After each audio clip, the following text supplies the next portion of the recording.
welcome to Norwood News. Today is Friday, April 21st, and I'm your host, Brian Boudreau.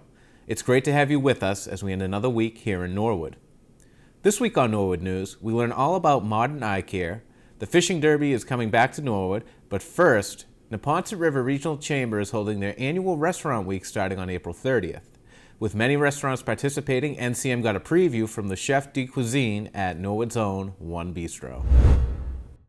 It's actually Norwood, Canton, Dedham, Westwood, and Walpole. We've got 5 towns participating, and it will be from April 30th, that's a Sunday night, until May 4th, Thursday night. So we're encouraging folks to get out to the restaurants during that week, enjoy a good meal. There'll be some great specials offered, so it's a great opportunity. It's always been super successful. Every other restaurant I've ever worked that have a restaurant week, it's super exciting. There's a ton of energy. Everyone's creativity kind of comes out if we do a special menu. It's super exciting for the rest of the team as well here. There's a lot of energy in the restaurant, a lot of people coming in that may not have before. So, stay tuned in the coming weeks as NCM will be profiling Restaurant Week. Christina and Graham Stetson are 2 very passionate business owners here in Norwood. Their store, Modern Eyes, is looking for ways to modernize the way the eyes are looked after by keeping what works and utilizing new technology that is available today. Modern Eyes is a technology-forward, medically focused practice. So we're meant to bring as much care and attention individually to patients, but also leveraging technology to allow us to make these visits more efficient for everyone involved, because the medical system is complicated enough. Let's use technology to our advantage, shall we? I would say the reason that we chose this location and why we were so excited about it was the historic nature of the building. It was built in 1899. Originally was a general store, actually the whole block. And since then it has had a number of iterations, including banks, and it was actually a jewelry store a couple of times over. And it was just a lovely location. But a lot of the hidden charm in the building was hidden behind the walls, drywall and drop ceilings. So when we came into this space and we peeked up underneath that, those drop ceiling tiles, and we saw the tin ceiling, the original tin ceiling, I just knew it was the right spot for us. It kind of paid homage to the history and beauty and charm of the town that we loved, and it also brought that charm back to the neighborhood because they could see what we saw in the building originally. So the process from beginning to end took about a year to put together. I mean, it was kind of an empty shell. Like I said, it was a jewelry store before, so it did take some effort to get it to this point. But it was a battle of love, I'll say. We just kept fighting really hard to keep all of those historic elements that really spoke to the space, and in some ways really kind of aligned with our own personal philosophy of keep what is good, what is old but good, and just bring it up to date as much as possible. I mean, modernize. It's all about bringing forth what is good and keeping that, and just making sure that it was something that was presented well and really cared for. One of the many people behind Modern Eyes' modernization is Echelon Builders owner Lenny Gimmelfarb. It's an awesome space and an awesome town, and just the history of the building and what it looked like before, there was a lot of potential to make it really something special. It definitely changed as we went along because we just kept finding new areas to open up that had little presence and little secrets for us. Like we found, the paneled tin walls with the beadboard up in the front. We found a bunch of amazing brickwork in the back, found a lot of cool ceiling details that we were just able to see little peaks of, and we kind of decided to go for it and see what could happen, and we found something really, really special. Small business is everything. It's like the backbone of America, of people, and of communities. So when you have small businesses that are truly meant, and like their mission statement is to succeed by providing a service to the community, like that's a win-win. So to have more and more businesses come in that do the right thing, that want to provide the service, that's a game-winning combination, and you're not gonna beat that. You can't fake it either. So that's, I think, is huge, especially for a town like Norwood. While Christina handles all the marketing for the company, Graham Stetson is the doctor of optometry at Modern Eyes. My husband is actually the optometrist in the practice, and he was an optician for many years before, and so he has all of the retail background as well. When he graduated from his residency, he was very excited to start seeing patients and bring some of that expertise into the field, but he felt that a lot of times when you're in these larger practices, they get kind of lost in the cracks. So by opening our own practice, Modern Eyes, we've been able to bring in all of the new information that he has from his recent training, as well as all of the latest technology that he had been learning about in his training, and really provide the best care to patients right where we live, specifically in Norwood. We actually are residents of Norwood, so it felt like the right place to open because these are our neighbors and our friends and our family, and we want to be able to provide those services directly to them. I do think that there's a dearth of high-quality, comprehensive medical eye care that's accessible and efficient. And so, I wanted to help out my local community. It didn't hurt that I wasn't commuting a half hour or an hour to where I was working, but I wanted to contribute to this community. And I had a goal for the kind of eye care that I wanted to provide that's, both convenient and comprehensive, as well as being accessible to, many segments of the population. We're working with the Norwood Public Schools, we're working with the Senior Center, so we're trying to integrate with the community. We're members of the local Chamber of Commerce, so, we're trying to do all the right things to integrate with the Norwood Central Business Association. And so, it's really just helping the community. With the school specifically, we're working on a program where if a child fails the school screening, then they get referred to us, whether they have insurance or not. We're working with a program called VSP Eyes of Hope to provide exams and eyewear to people without insurances. And so, we're trying to make sure our kids get the best education they can, and they need their eyes for that. Between the community feel and welcoming neighbors, Norwood seems to be a great fit for Modern Eyes so far. Norwood is this beautiful little town in the middle of Massachusetts that just has this great feel. It's friendly, it's warm. We chose it for ourselves to live here, but we also love the community aspect. They have a lot of events during the year. They are very community focused. And in fact, they won't be called a city. It's always going to be a town because they just love the neighborhood feel. And I have to say, I agree with them. It's really a lovely place to spend an afternoon, just walking around and shopping as well as anything else. And I just feel like there's definitely, a friendly vibe in this town that we completely appreciate and want to continue. I had so much support from the community. The town specifically was amazing in bringing in all the expertise, guiding us through the process. Really just hearing from all of our neighbors and feeling the love and support from them has really made all the difference.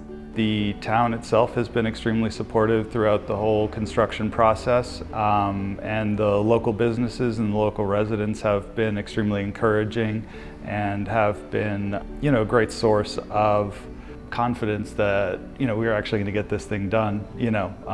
There were a few days, weeks where it was a little bleak, but the constant encouragement from the residents and the local businesses has been great. In the future, I'd like to see us be a very busy practice, but I want to make sure that we continue to see the individual side of patients, that they really feel that personal communication with us. They feel connected to us and not, just a store that you walk through, but a practice that really cares about you and cares about your family.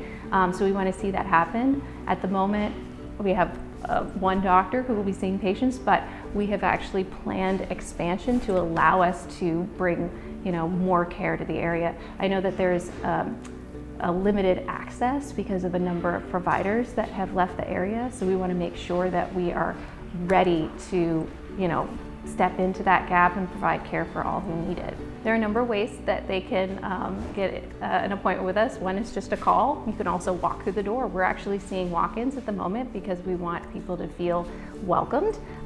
We can also, take appointments through the website. There's a a bot on the website that you can talk to in the middle of the night if you want to find out common eye conditions, and you can also schedule an appointment with the doctor. So we have a number of channels. We're so excited to be here, and we're just so excited to see people and to have them come and experience what we know we can provide for them, and that's the best care. Coming up on Norwood News, Ron Marshalsey updates us on sports, and we celebrate a milestone birthday for Norwood legend Jim Schmidt.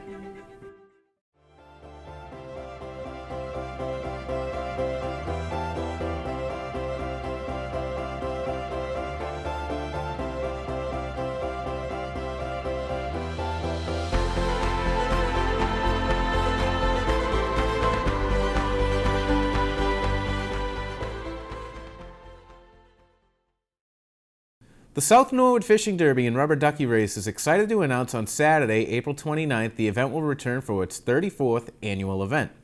The Fishing Derby will be held at the Endine Recreation Area. Get those fishing poles out and get ready to catch some big ones. Event starts at 3 p.m. Reach out to Sam White at the Recreation Department for more information at swhite@norwoodma.gov. Now we're going to toss it over to Ron Marshalsey with the latest in Mustang sports action. I'm Ron Marshalsey, and this is your Sports Update. The baseball team got a 5-0 win against Braintree this week. The shutout was also a combined no-hitter between seniors Jack Cropper and Sean Dittmeyer, with 16 strikeouts between them. The team will be going to Severian Friday the 21st, squaring off at 11 a.m. The softball team played Dedham this week, but couldn't pull the win out against the Marauders. The team's next game is the 26th at 4:30 away against Ashland. The Deadwood lacrosse team played up on the NHS turf on Tuesday morning, going against Milton. The Wildcats came out swinging, playing a very fast-paced game, and Deadwood was able to cut the lead down, but couldn't pull out the win. The team traveled to Bishop Feion on Wednesday and unfortunately lost. Their next game will be on the 26th at Dedham High School to take on Hopkinton. The girls lacrosse team won 17-10 over Milford this week, with goals coming from Emily Femme, Olivia Lodge, Olivia Naughton, and Caroline Forrest. Kaylee Brown came away with 11 saves in the win. Their next game is Monday the 24th at 4 at home against Bellingham. Continuing with lacrosse, Christian Reyes is a Norwood resident, former Severian Hawk, and son of NCM commentator and NHS teacher Dan Reyes. Christian plays for the St. Michael's College lacrosse team, and they beat Franklin Pierce 14-11, but lost to St. Anselm in Northeast 10 conference play last week. Reyes had a pair of goals to go along with 4 assists in the win against Franklin Pierce. While they didn't get the win against St. A's, Reyes scored a hat trick and 4 more assists to set a career high for goals and points for the second straight game. Congratulations and well done, Christian. The Purple Knights are lucky to have you. A reminder, if you are related to or just know any Norwood student athletes being great at their respective sports after high school, let us at NCM know so we can feature them on Sports Update. Boys tennis matched up with a tough Dedham team this week. NCM was at this match where Norwood sophomore Partha Jamalamadaka and Dedham junior Dominic Dwyer were having rally after rally, but Dwyer ended up winning the set. There were notable performances by senior captain Tyler Lovell and junior Aiden Civitoni during first doubles. The team's next game is Wednesday the 26th at Ashland at 4:30. The girls tennis team traveled to Dedham and came close to victory, but unfortunately lost 3-2. Their next game is Tuesday the 25th at 3:45 against Millis, right here at home. Both track and field teams will be traveling to Ashland on the 26th to face the Clockers at 3:45, and the boys volleyball team's next game is April 24th at 5 o'clock at Nipmuc Regional High School. And that is all I have for this sports update. I'm Ron Marshalsey, and Norwood News will be right back after this break. Did you know Norwood Community Media has a weekly newsletter? If you are interested in signing up, all you have to do is go to our website, norwoodcommunitymedia.org. Once you're there, scroll to the bottom of the page and click on the Sign Up for Our Newsletter button. All you have to do after that is fill out your first and last name, your email, as well as your zip code. Once you press send at the end of each week, you will have our newsletter in your inbox, ready for you to catch up on all things Norwood. At the Airport Commission meeting Wednesday afternoon, there were some residents who still wanted to be heard regarding noise coming from airplanes as they fly over some Norwood neighborhoods. What is going on with construction? Because we were told, one of our last meetings, we were told that construction was going to be over by June, and so we would be impacted as much by the airplanes. And to be fair, the airplanes have been pretty good until last Monday when there were 130 planes, and you got a lot of complaints that day. Tuesday, 65 planes, quiet again. Yesterday, about 50 planes. Today, as I was driving over here, there were about 50 planes. So is construction, what's happening with construction? And there's no update on your website with construction. Well, there's no update because there's no construction going on, and Mark, the decision was when construction starts, you'll update the website. Correct. So right now, we don't have construction going on. And All we right. just got an update just about 15 minutes ago from, But it's unclear how that is going to impact. You guys deal with these runways and taxiways all the time. What is so construction looks like it's gonna start in June. How is that gonna impact our neighborhood? So when taxiway Charlie's being done, do we know if 1028 would be shut down?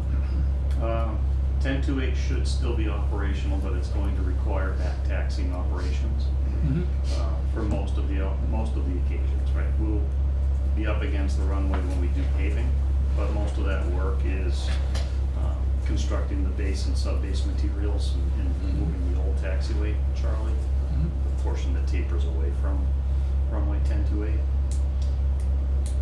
So for most of the project, 1028 will stay open. As we get closer, probably have to shut it down for whatever task is at hand. And we'll know that and put it on the website. I understand the frustration of the neighbors, but I think that the airport's trying to be a good neighbor. Do you agree? Well, it's been bad. We had 4 days, 2 last week and 2 this week that were not good. So let's just, And that was, and all through this whole thing, I've always said, things we can't change Mother Nature. And if we have two or three bad days of weather and the planes can't fly, they can't do their lessons, that next day that's a beautiful day that people have off, Monday was a holiday, this was last Monday, there were 130 planes. okay? Last Yeah. Monday. That's a lot. So even to allow for bad weather, or if pilots need their hours, that still is a lot in one day. Saturday, it was my neighborhood because of the way the winds are, and it's where we live. And we have no control over the wind. And I know it's frustrating. Believe me, Saturday was frustrating in my neighborhood, and I have to hear it from my neighbors. But, the construction, we can put it on the website, but when the weather changes, there's not a lot we can do. Longtime Norwood resident Jim Schmidt hits a milestone birthday this weekend as he hits the big 100. That's right, 100 years old. Jim served during World War II in the Army Air Corps and has called Norwood home for more than half a century. At this year's Dancing with the Norwood Stars, the entire room sang happy birthday to Jim. Jim Schmidt, Norwood legend, Norwood Senior Center participant, Norwood Community Media star, will turn 100 years young 2 weeks from tomorrow. George?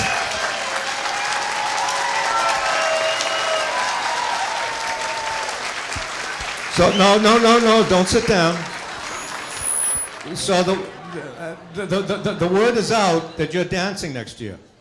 No, dancing this year. Well, listen, we thought it would be appropriate with all these people here who are around you, who love you, to sing happy birthday to you. What do you think?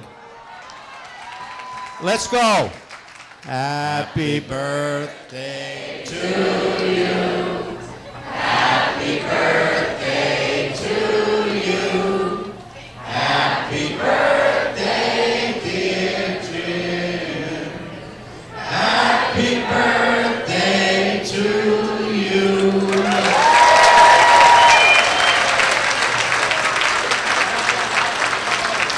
100 years young. Congratulations to Jim on this monumental birthday. I hope I look half as good as when I'm 50. And in last minute news, we'd love to wish Kristen McDonald congratulations on her recent engagement from Aruba. Congrats, Kristen. Can't wait to have you back here at the desk. Well, that's all for Norwood News. To stay up to date with Norwood Community Media, follow us on Facebook, Twitter, and Instagram. As always, thank you so much for watching. Have a great weekend.